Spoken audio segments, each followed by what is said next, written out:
हे हे प्रभु, हे प्रभु, हे हरि राम कृष्ण जगन्नाथ प्रेमानंद, ये क्या हुआ? गलाव से पानी आ गया। वाह क्या सीन है।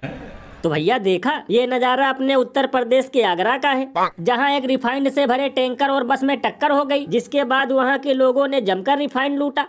लल्लन भैया, यही नज़ारा देखकर तो मुझे कल से नॉन स्टॉप हंसी आ रही है, क्योंकि अमृतकाल में विकास हो गया है इतना फेल कि यूपी वाले बाल्टी लेकर लूट रहे हैं तेल।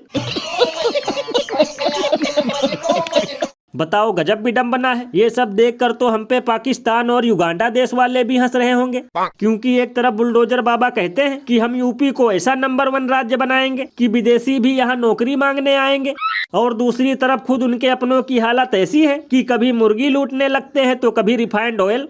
भैया इसीलिए तो लोग घनघोर मजाक करते हुए ये कहते हैं कि अब सरकार को 5 किलो राशन के साथ साथ हर महीने 1 किलो तेल भी बांटना चाहिए। गजब बेइज्जती है।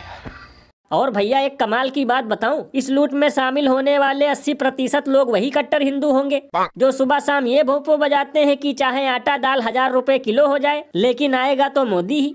ये बिल्कुल सही कहा आपने। वैसे लल्लन भैया शुक्र है कि ये रिफाइंड ऑयल था, गैस नहीं थी, वरना ये जाहिल फ्री की गैस के चक्कर में आगरा को जयपुर बना देते।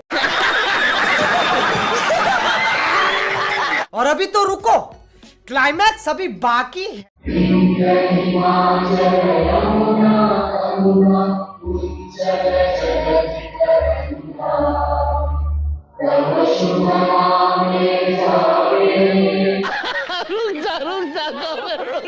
तो भैया देखा, ये डबल इंजन वाले सुशासन बाबू उर्फ नीतीश कुमार हैं, जो राष्ट्रगान होते वक्त सावधान की मुद्रा में होने के बजाय लगातार हाथ पैर हिलाते हुए बतियाते रहे। तो लल्लन भैया, इसमें हैरानी की क्या बात है? हो सकता है इनका अभी भी होली का भांग ना उतरा हो और ये राष्ट्रगान को पवन सिंह का लालीपॉप लागेलू वाला गाना समझ बैठे हों। लल्लन भैया, मुझे तो डर है कि कहीं अब लोग नीतीश कुमार को पलटू चाचा के साथ साथ फर्जी देशभक्त भी ना कहने लगे, क्योंकि बताओ गजब विडंबना है। राष्ट्रगान ना हो गया, शादी में जयमाला का प्रोग्राम हो गया। वैसे लल्लन भैया, ये सब देखकर हमें बिल्कुल भी आश्चर्य नहीं होना चाहिए, क्योंकि इसी टाइप का कारनामा मोदी जी विदेश में कर चुके हैं, और राजस्थान के मुख्यमंत्री ने तो छाते की छांव में राष्ट्रगान गाया था। भैया इसीलिए तो इस पर महान कवि बाबा लपेटू दास ने कहा है कि केवल पतीला ही नहीं पूरी दाल है काली, इसीलिए राष्ट्रगान को समझ रहे हैं कव्वाली।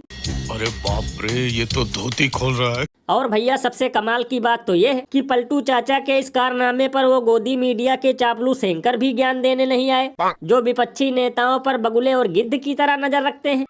लल्लन भैया, इसीलिए तो शास्त्रों में इन्हें कहा गया है दोगला प्राणी, क्योंकि ये ढक्कन बस विपक्षी नेताओं पर ही खोलते हैं अपनी वाणी।